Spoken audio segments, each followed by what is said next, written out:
Hello, my YouTube family. Manipuri homemaker channel में आम्बू तराम ना उच्चरे कोई चिली चिकन ने तुझे दे egg fried rice ने कोई कोलकाता की स्टाइल रे थोंग बने बको तो हाउस याम ना हाउ मसक से याम फसा बने यंग बियो में आम तो कोलकाता की महाउ दो तो चाप माना ना थोंग दो इन्हें तो कमाई ना थोंग के है तो मैं आम यंग मिना से मुझे चिकन जे कोई बोले चिकन ने कोई मतोंग आता तो अदु तो पीस मचा मचा ओइना सुमाइना का दुगा फजना चाम थोए को अदुदे सिंग जनमगा पेस्ट ताना तखार जे स्पून अचौबा अनि मुकी चांग हापके तखाइबा यौदबा सिंग यावरम मे लौथोके दुरेगिदि यागदब चांगदा थुम हापे दुरेगिदि ब्लैक पेपर स्पून तंखाय अमा गुन मरुनिको दुगी रेड चिली पाउडर स्पून अचौबा अमा गरम मसाला स्पून तंखाय अमा अदुगा येरुम अमा तंग थुगायरगा सो हापचनगे अखोइगे मासे होरेन चिकन से तावबदा फजना कोटिंग ताउनबनेबा मथक्ता योमजनबदा दुगी विनेगर से स्पून मचा अमा हापके अखोइगे चिकन से थोनबनेको सोप ओइनबने दुगी डार्क सोया सॉस से स्पून अनि मगा हापगे महाउ लेनबा मसक्तो अखोइगे तानबने मुदंग मुरब तौना तानबा दुगी मोइदा से स्पून अचौबा अनि हापेको अदुगा सिगे से कॉर्न फ्लोर ने चीजे स्पून अनि मगा हापगे मोइ हापिजे अखोइगे चिकन गी मथक्सिदा फजना योमजनबा कोटिंग तौनबनेको होरेन तावबदा अखोइ चिकन गी मथक्ता फजना योमजल लैतमनेबा दो याम फजना मिक्स तौरगा अखोइ पुंगाय मु मेरिनेट तौरगे को मखुम खुमजलगा थमगे पुंगाय मु लैरगा अखोइ तावननबा गैस ऑन तौरगा खांग थांगलसिको अदुगा अखोइ थावसे तावबा यानबा थावसे खरा हैरगा पीसिंग दो मथंग मथंग थादरसे अदो अखोइ थावसे यारिबा मखै अखोइ रिफाइन ऑयल अमे हेता सिजनबिको अखोइ चथाव दिसिनबिगे नो मादि मनम नमिदना हंगाम थावगे जोना बोरा तावबगा चामानै हेक थादबगा दुम खाबै ओतपिगनोबा मागी कोटिंग दो काइगिदोइने खाबै न थेंगोरदे मसारो तासलबा कांदा सुमाइना मथक मखा फजना ओनबियो दुरगिदि मचुजे फजना ओला अब मुलमने कांदा सुमाइना जातलीगुंबा थावजिदनबा अमदा सुमाइ हापगा लौखलसेबा बोरा तावबगा दुम चामानै म्याम दो पीस पिटु पिटु पिकपनिना याम फजना मनुंग यौना फजना दुम मुनबने ngaतंग सुमाइना मिनिट मरी मंगातंग फ्राई तौबदा अदो अखोइ केजी मखाइदो अनिरक्तंग थादरगा दुम याये दुना मथंगिदो सेम प्रोसेस अदुम थादरगा लोइसलसे वीडियो से सांगना मतम सु लौजरोय मयांगी चिल्लेबा मतमबो यामनसु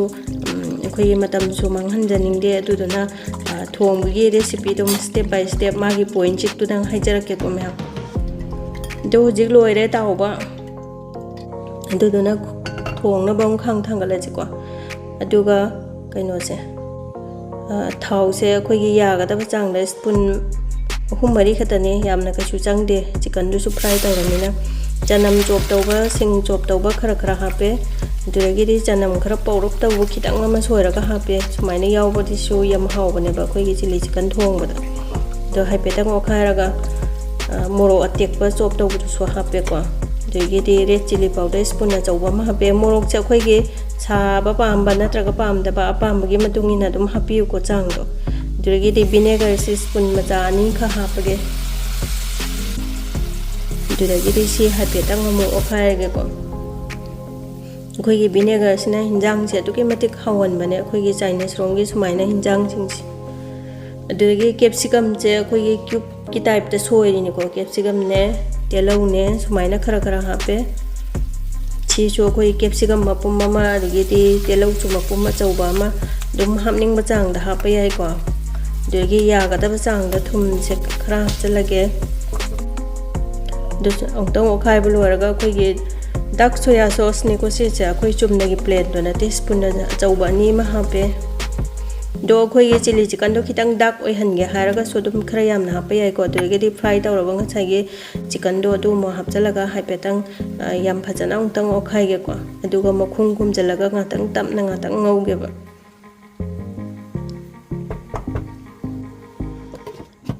अदु सुमाइना अखोइगे मिनिट मरी मंगा ngौरिङै सिदा तमना तमना सिगे मही ओइगदबा कॉर्न फ्लोर से से स्पून अचौबानी अखोइगे इसिंग अयंगबजिना थिटके इसिंग अछाबना थिटपा यादेको कॉर्न फ्लोर से दुना इसिंग अयंगबजिना सुमाइना फजना थिटलगा थमगे रेडी दा दुगा हाइचलगे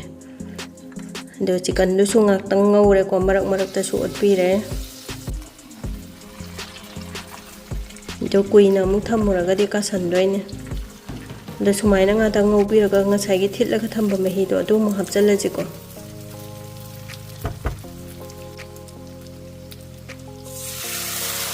ꯑꯗꯨꯗꯒꯤꯗꯤ ꯌꯥꯒꯗꯕ ꯆꯥꯡꯗ ꯃꯍꯤ ꯑꯃꯨꯛ ꯍꯥꯞꯆꯤꯜꯂꯁꯦ ꯁꯤ ꯍꯥꯏꯐꯦꯠꯇꯪ ꯉꯧꯔꯒ ꯃꯤꯅꯤꯠ 2-3 ꯉꯥꯛꯇꯪ ꯉꯧꯁꯦꯕ ꯑꯗꯨꯒ ꯑꯩꯈꯣꯏꯒꯤ ꯏꯁꯤꯡꯁꯦ 250 ml ꯒꯨꯝꯕꯒꯤ ꯆꯥꯡ ꯍꯩꯔꯦ ꯑꯗꯣ ꯉꯁꯥꯏꯒꯤ ꯀꯣꯔꯟ ꯐ꯭ꯂꯣꯔ ꯍꯥꯞꯈꯤꯕꯗꯣ ꯃꯥꯗꯨꯅ ꯅꯪꯖꯜꯂꯛꯇꯣꯏꯅꯤꯀꯣ ꯀꯣꯔꯟ ꯐ꯭ꯂꯣꯔꯗꯣ ꯑꯃꯨꯛ ꯍꯦꯟꯈ꯭ꯔꯒꯗꯤ ꯌꯥꯔꯣꯏ ꯑꯩꯈꯣꯏꯒꯤ ꯐꯠꯇꯛ ꯂꯥꯎꯒꯩ ꯅꯪꯗꯣꯏꯅꯤꯀꯣ ꯑꯗꯨꯅ ꯌꯥꯒꯗꯕ ꯆꯥꯡꯗ ꯃꯍꯤꯁꯦ ꯍꯥꯞꯄꯒ ꯃꯈꯨꯝꯁꯦ ꯈꯨꯝꯖꯤꯜꯂꯒ ꯉꯥꯛꯇꯪ ꯁꯧꯍꯜꯂꯁꯤ ꯑꯗꯣ ꯑꯩꯈꯣꯏꯒꯤ ꯆꯤꯂꯤ ꯆꯤꯀꯟ ꯊꯣꯡꯕꯁꯦ ꯁ꯭ꯇꯦꯞ ꯕꯥꯏ ꯁ꯭ꯇꯦꯞ ꯃꯥꯒꯤꯗꯣ ꯑꯗꯨꯝ ꯇꯧꯕꯤꯔꯒ ꯑꯗꯨꯝ ꯌꯥꯝ ꯐꯖꯅ ꯍꯥꯎꯅ ꯑꯗꯨꯝ ꯆꯥꯕ ꯌꯥꯕꯅꯤ ꯌꯨꯝꯗ ꯑꯗꯨꯝ ꯔꯦꯁꯇꯨꯔꯦꯟꯒꯤ ꯇꯥꯏꯞꯇ ꯑꯗꯣ ꯃꯤꯅꯤꯠ 5-6 ꯁꯧꯔꯦ ꯃꯥꯒꯤ ꯃꯍꯤꯁꯤꯁꯨ ꯍꯥꯏꯐꯦꯠꯇꯪ ꯅꯪꯖꯟꯕ ꯍꯧꯔꯛꯑꯦꯀꯣ ꯑꯗꯣ ꯉꯥꯛꯇꯪ ꯂꯣꯜꯂꯒ ꯑꯗꯨꯝ ꯅꯪꯖꯜꯂꯛꯑꯅꯤ ꯃꯩ ꯃꯨꯠꯈꯤꯕꯒꯤ ꯃꯆꯨꯁꯦ ꯑꯩꯈꯣꯏꯒꯤ ꯃꯅꯤꯄꯨꯔꯒꯤ ꯃꯩꯁꯤꯗꯤꯀꯣ ꯃꯅꯤꯡꯁꯦ ꯀꯥꯁꯟꯒꯦ ꯇꯧꯋꯦꯕ ꯑꯗꯨꯅ ꯃꯔꯛꯇ ꯃꯈꯨꯝ ꯈꯨꯝꯖꯤꯜꯂꯒꯁꯨ ꯃꯔꯛꯇ ꯍꯥꯏꯐꯦꯠ ꯑꯣꯠꯄꯤꯕꯀꯣ ꯑꯗꯨꯒꯤ ꯕ꯭ꯂꯦꯛ ꯄꯦꯄꯔꯁꯦ ꯑꯩꯈꯣꯏꯒꯤ ꯁ꯭ꯄꯨꯟ ꯇꯪꯈꯥꯏ ꯑꯃ ꯍꯥꯞꯆꯤꯜꯂꯒꯦ ꯑꯗꯨꯗꯒꯤꯗꯤ टोमेटो केचप से स्पून मचा हाके महाव लेनबा दो अखोइगे मही लांग माली से अखोइगे मई से मुथलकांदा गैस से ऑफ तौरकांदा इंगदराबकांदा अदुम खरदी नंगजलकपनेबा लोइसलगे होजे यारकतौ माले तो माई मही से अदुम नंगे अखोइगे इंगदराकांदा अमुक हेन नंगजनगिनेदना अदुना फदिगो मसोइबा खरा खितंग गार्निश तौसलगे चाइसलगे मनम नुंसिनाबा दुगा हाइफेटंग ओखाइरगा गैस तो मुथलगा मखुम कुमजलगा थंगरगेको अदुगा अखोइगे एग फ्राई राइस तो अदु मुक तौसे अखोइगे मागी थाकदौबो खोकदौबो लोइना रेडी दा थमजरे आइना अदो अखोइगे हमनिंगबा वेजिटेबल अपाम लोइना हापे याइको आइना खरा अदुम सोइरा थमे मथंग मथंग ngौबदा अदुम हाइजरागे अदुना अखोइगे रिफाइन ऑयल जे यागदबा चांगदा यरुम हाना ताउथोके यरुम ताउबगे अखोइगे थाउ से स्पून अमनि दंग हाइरे दुगा यरुम अनि खक सुमाइना थुगाइरागा हपचले दुदगिदि थुम यागदबा चांगदा खितंग हापे ब्लैक पेपर खितंग हापचे मनम नुंसिनाबा अखोइगे यरुमगी मनम अमा लैदनको अदुसु फहन बनेबा ब्लैक पेपर से हक्चांगदसु याम फबने ब्लैक पेपर से दुकी मतिक डाइजेशन ताहोलबन मनम चाम नुंसिबने गुड मरुदो दो सुमाइना फलौना मौथोगा खोइ पीस से मचा थुगाइ बिबा दुम खाबैसिना दुगो लोइना लौखलगे येरुम हौबा लोइरे अदुदुना हुजि खोइगे चांगौनबा मु थाउ जे हैरगे को स्पून अनि अहुम मुकि चांग खताने दुगि चॉप तौरबा अखोइगे चानमने सिंगने स्पून अचौबा ममंगी चांग हाइफेट ngौरे को दुगि कोबी गाजर सांगलप सोइरे मागी खुसोइजे खुइ सोइंगबा मौंगना सोंबा या सोइबा यादेको मागी रेसिपी तुगी मतुंगिना सोइद्रदि महाउसे वाटपदौना सु तौ दुगी कैप्सिकम जु सांग सोइरे मोरो टेको खरसु